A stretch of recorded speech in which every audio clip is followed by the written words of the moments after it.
So what I'm going to do is I'm going to start with the backup camera and remove all these clips that are holding on the carpeted piece back here. That way we can get to where we need to install the backup camera. These just pop out. I started that one just a second ago, but just kind of put a screwdriver in it and push up. Okay, and then this has tabs in the front here to help you remove it.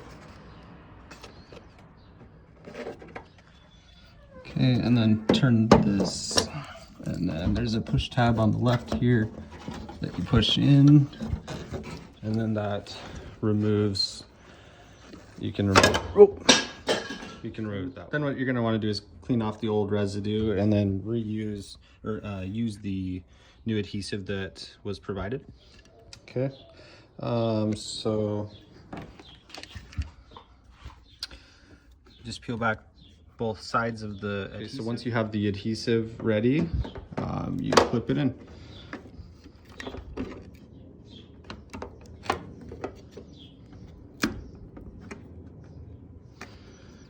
Make sure it's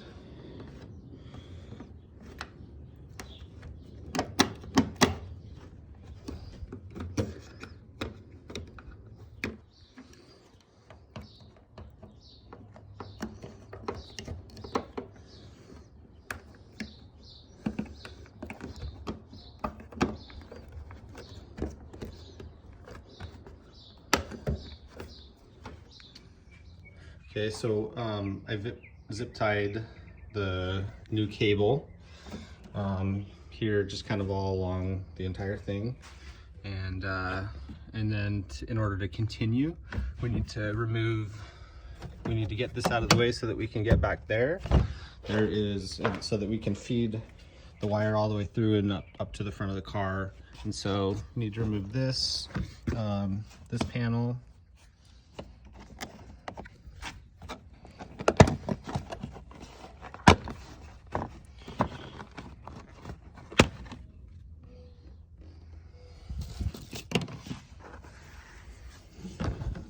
And all this just unclips.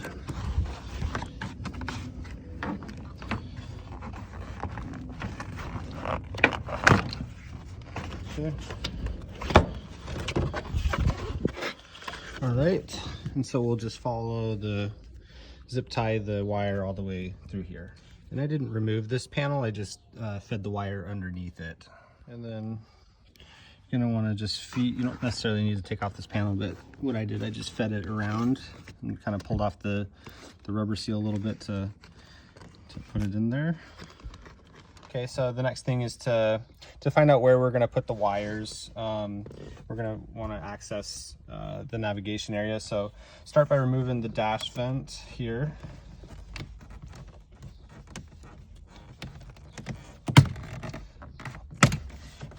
Just kind of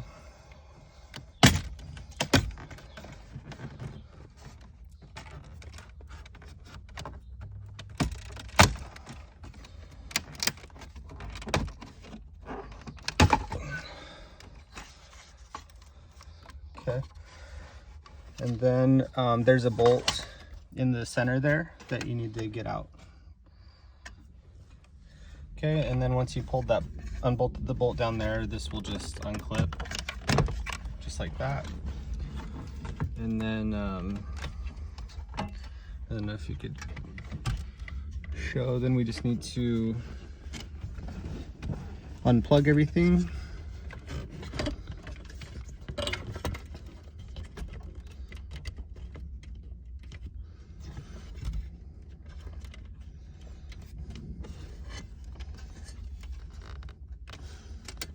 There's a side clip there.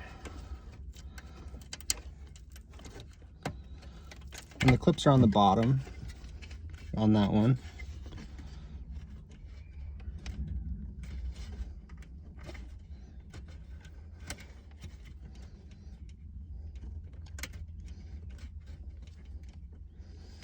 Same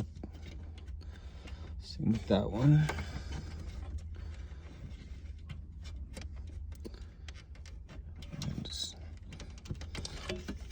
Same with the last one. All the clips are on the bottom, so you just put the pressure right here. Okay, so what I'm gonna do now is feed that wire up through here. And I feel like the easiest way is to push this through and then tape it.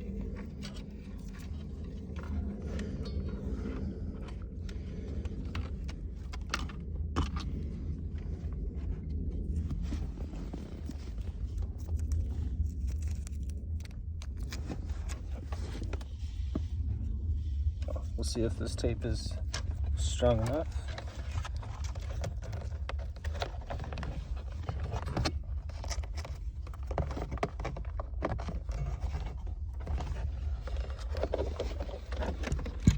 Okay. And then pull that tight.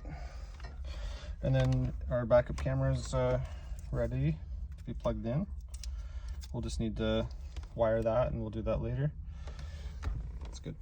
All right, and the controls are going to go right here. So we need to pop off this, the cup holder panel. Let's see. It just kind of lifts up.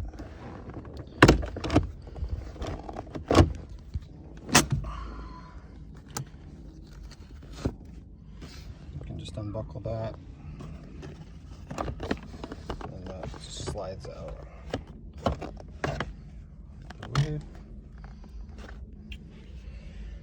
Okay, so I removed this cubby piece, and you do that just by unscrewing the 4 screws there and putting in the control piece. And this is basically the system laid out. These will plug into there. This will plug into the control unit there. This is the Apple CarPlay and Android Auto hookups, and they just plug directly back here. And then what you do is this will plug directly into the car, and so attach those two. Just match them up, aux in L, aux in L. So just match those two up. Plug this connector in. This will plug and play directly into the car. And as well as this one. You'll also have the option to plug in this as well if you want a USB adapter. And this is also optional. So I'm going to leave these 2 out for mine and just plug in these 3 connectors into the car. Okay, so in order to get the CD player out, the best thing to do is to pop this out of here. There is a connector. You don't want to get it out of the way. You can.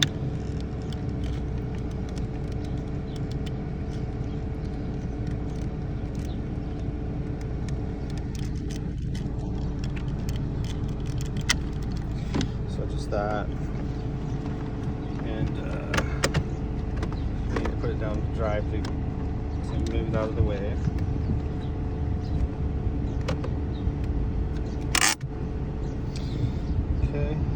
And then we're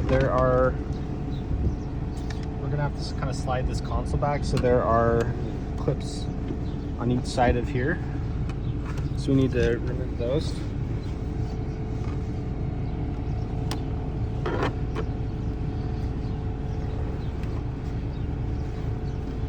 And I had to slide the seats back to expose these.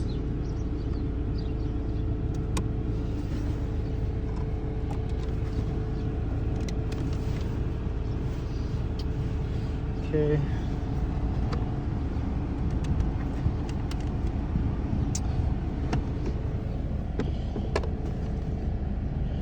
All right, and there are screws in there that we may need to remove, or we could just pop this up.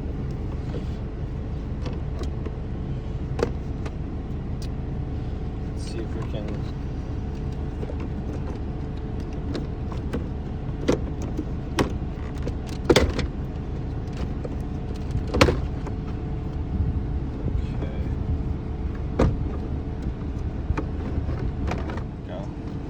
Okay, so there are tabs that you have to push in order to get this out. So there's that side.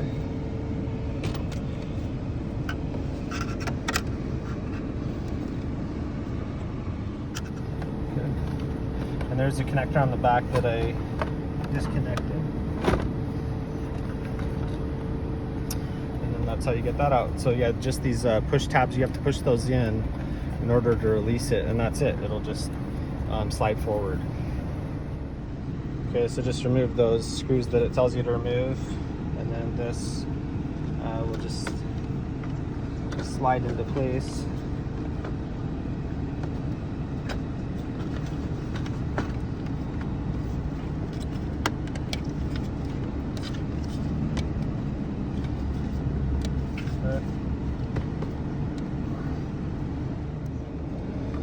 Okay, just adhesive.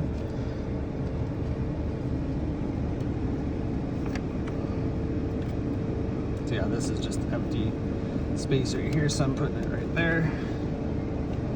Plug in our system.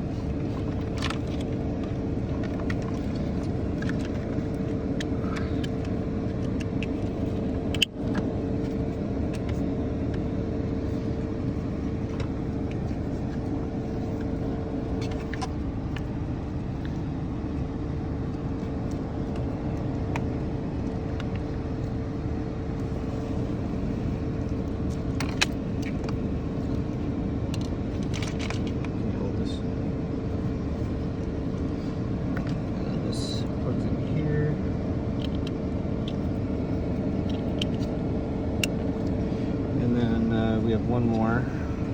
It's right here. We need to plug this over here so that gets plugged directly into the system, and then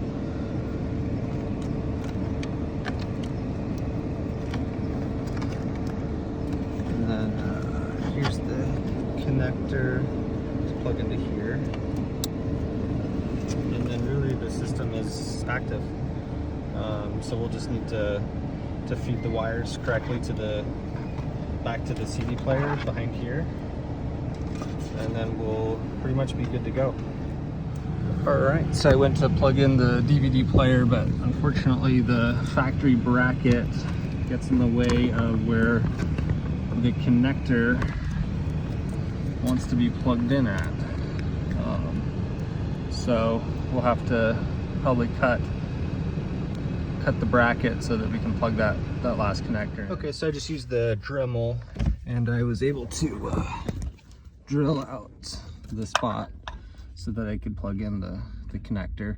I still left obviously the left side of the bracket so that the CD player unit doesn't slide back. So I ended up just notching out a hole here for the Apple CarPlay and Android Auto.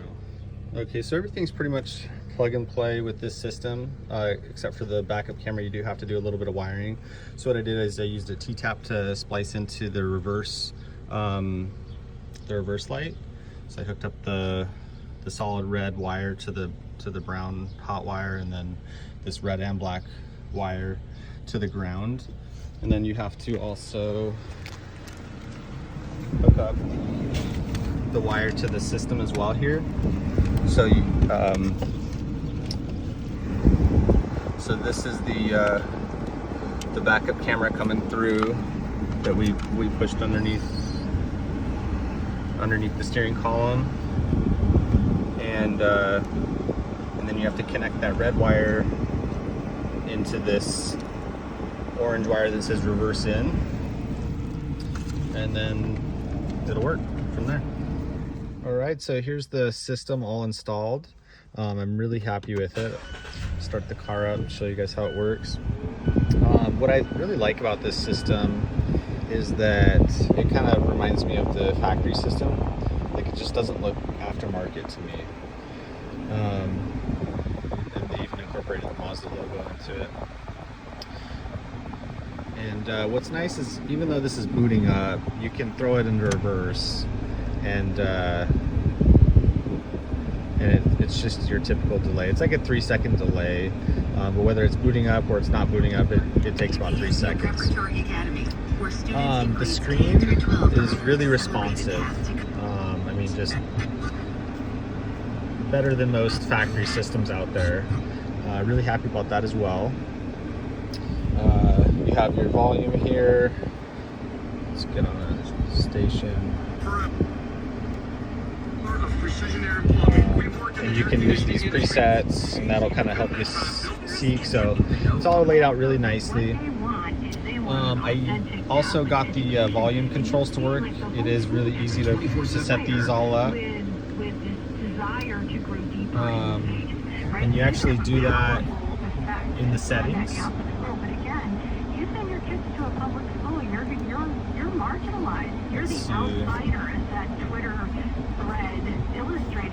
And you go to this wheel study, and this is where I did it. So I already pre-programmed these, but I can clear them out. So if you press any key at this point, so if I want volume up, you just let it know that, yeah, that's increasing the volume, and click OK. And then click volume down. And so that's how you program these. You can save and exit, and then we're working. So if you chose the Apple CarPlay add-on, you could plug it in your phone, and it should populate automatically. It should connect automatically.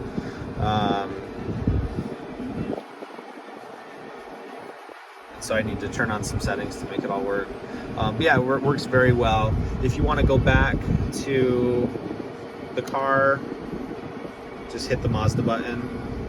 If you want to go back to CarPlay, just hit the Z-Link button, actually.